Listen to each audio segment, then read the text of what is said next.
Hey guys, so in this video I wanted to show you what to expect with our new half-T headlights for the 03 to 05 Subaru Forester. This particular set is with the Color Flow. Some people call it Flow Series or NeoPixel addressable. It's all the same thing, but basically it is the RGB that is animated and does flow. We do have another video on the website, on the YouTube channel, of these headlights themselves actually in action. But I wanted to kind of go over some of the options, what to expect for install, and just kind of give you a visual of the lights behind all the aspects and stuff. With these lights, you do have an option of which halo you want, which shroud. The shroud is the part that goes around the projector that you would like, as well as what design you want for your lens etching. So those are the main options. You do also have an option for the clear reflector you can see on the side. Standard is amber, and amber is generally what is required on the streets in most states. So please keep that in mind if you do like the look of the clears, which I do myself. You do have to keep in mind the legality of it, whether or not you may fail inspections, get pulled over, any of that stuff. That is also the case for any of the colors. They'll be shipped with white for your DRLs, but just remember, any colors pretty much other than white or amber for the turn signals is technically illegal in most states. It depends on your state. Maybe you live in a state that's not, you can have different colors, maybe green or something. So you got to know your laws. The safe bet is the white or amber for the turns. And then I do know there's a lot of Kias now rolling around with amber DRLs, so that is an option that you could do as well. All of that is controlled within the app. We have yet another video that will go into much more detail in the app and the way that you can tweak these lights for the color flow. So obviously the half-Ts here for your DRLs, as well as the honeycomb DRL parking light delete there.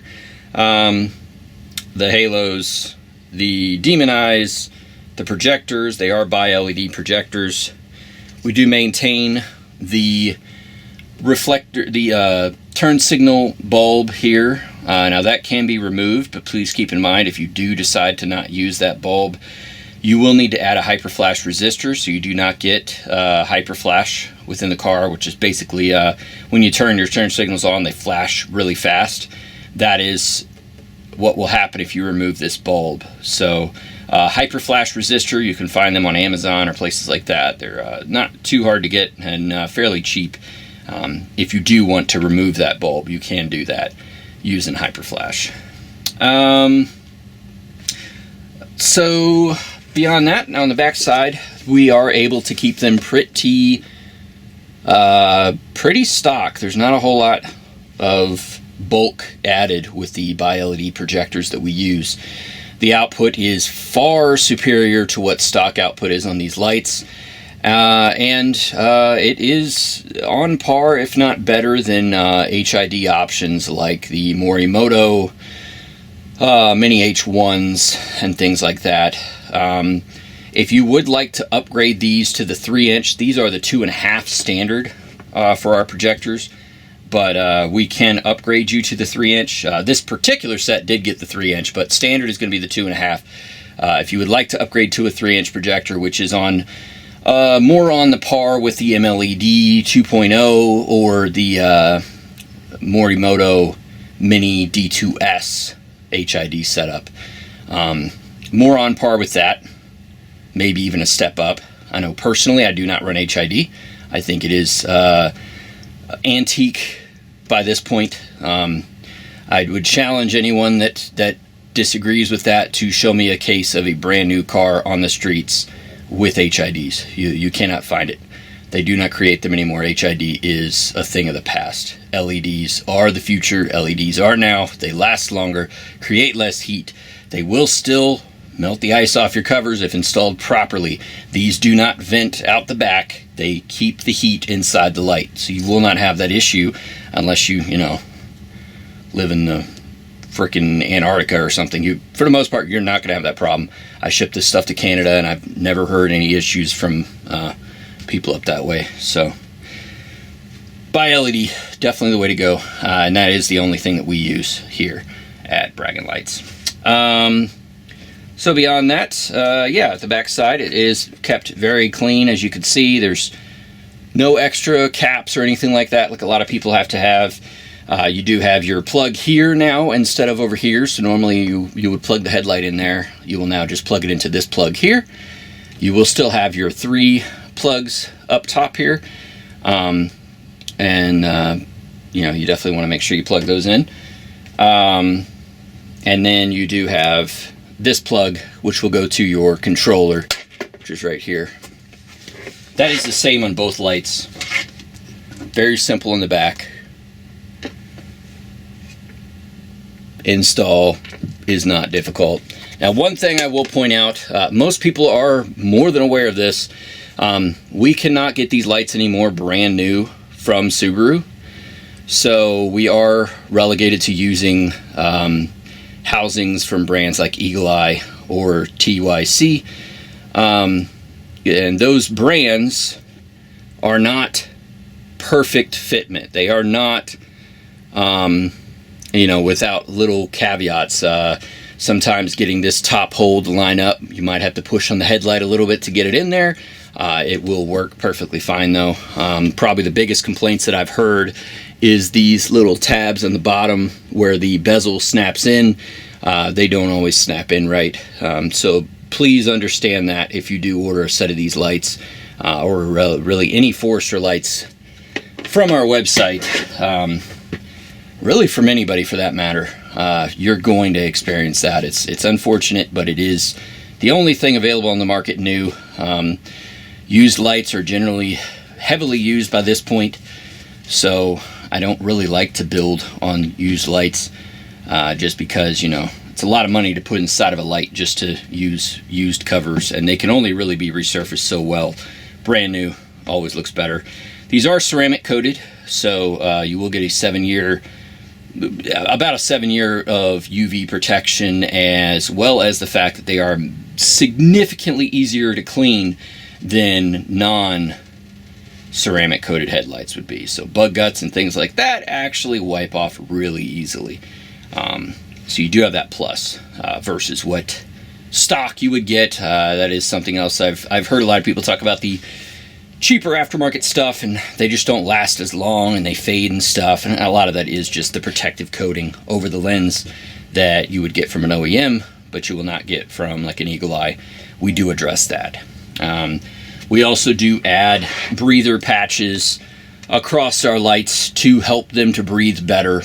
Condensation is fairly common with retrofits, especially if you're adding a bunch of heat like we do in these. We've probably tripled the weight of this light. There's a lot of LEDs, a lot of elements, a lot of things like that inside of this light. So and the added breather patches do help with condensation to cut down. You will still have extreme cases. If you are washing your car, condensation is very common. That is on any light, due to the cool water hitting a hot light.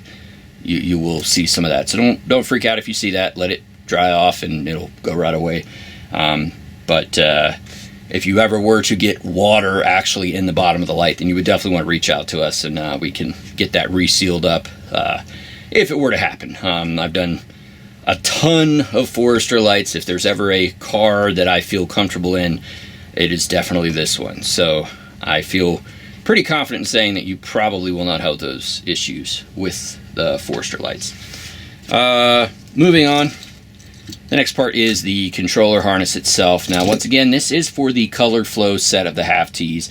I think when I start doing the sequential and the RGB versions, being that some of the plugs are different, I will do separate videos for those. So if you're watching this, this primarily pertains to the color flow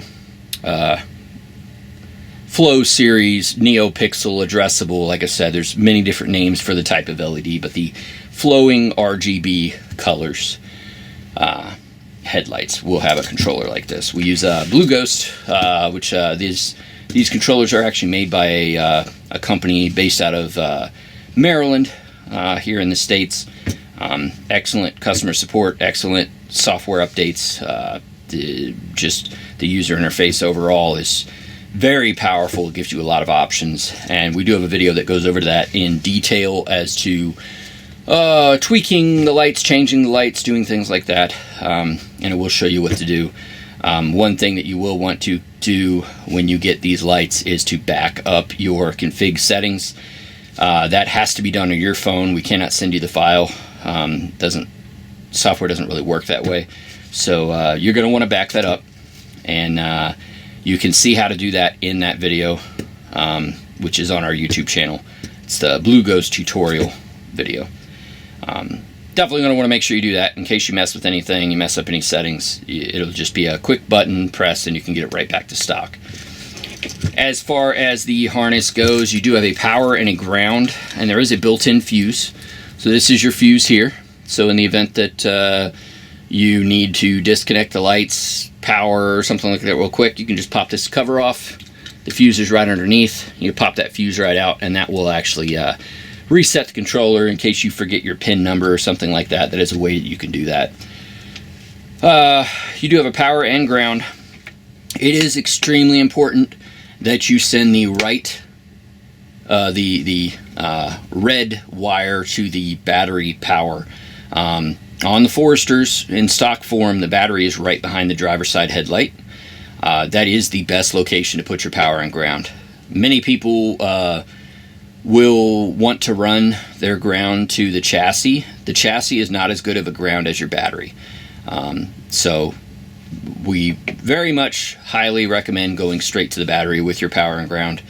If you have relocated your battery, then you probably know where is best to connect your power and ground. But if it is under the hood still, like most of you no doubt have, yours still there, power and ground to the battery directly.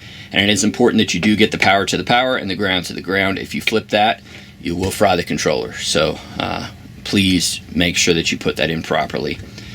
Beyond that, you do have two plugs. One will go to the driver's side, and the longer one will go to the passenger side. You're going to want to run that in front of the, like right behind the grill, in front of the radiator support. You do not want it to touch anything hot. If it does, this is plastic and it will melt and you will have all sorts of issues. So pretty important. You make sure that this stuff is secured, zip ties, things like that, away from heat. On the case of the Forester, the best way to run them is through the front of the radiator support, behind the grill, and across to the other side. And that is the best way to run that. On the controller itself, I usually just tuck it between the headlight and the battery, down in the bottom there. But if you wanted to secure it, you can. There are holes where you can drill, or you can screw it into something or zip tie it to something if you really want to. I don't. I generally don't, because on the case of the Forester especially, it will sit in there quite well and should not go anywhere. You do have a remote that's included. The remote, it go into more detail on some of the other videos as to the remote and how it works, but basically you have a A button and a B button. The B button is for showing them off at a car show. So normal function, when you get in the car and you turn on your DRLs, you turn on your, in our case, if you put it in gear, or you release the parking brake, if you got a manual, it will automatically turn on your DRLs, and that will all work automatically. When you go to park the car, you put it in park, you pull your handbrake, it will turn off, and that will disconnect your LEDs from the battery. So for the most part, you won't have to worry about anything. Same thing with the turn signals. The turn signals will activate this, but once again, if you're in gear with the parking brake off, the lights will be on anyways. So the parking lights and the turn signals will automatically activate this. If you're at a car show and you want to show off the lights, but you don't want to have the DRLs running on the car, that is where this remote will come in handy. So you can push the B button, and the B button will latch your power so that it will connect the headlights to the power of the car and allow you to run all your show modes and things like that without any issues.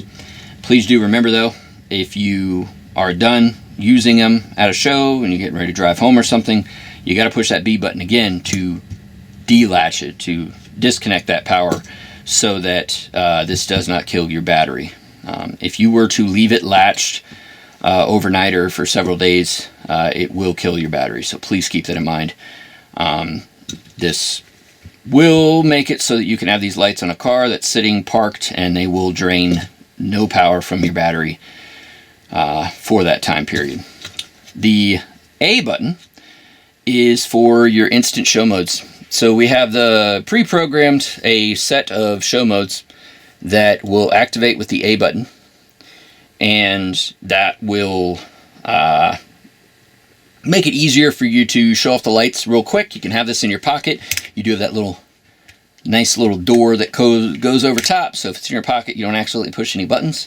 You just pull that right down, hit your B button to connect power, hit your A button to show off, and just those simple 2 buttons, you're already showing off your lights. You didn't even have to pull up your phone.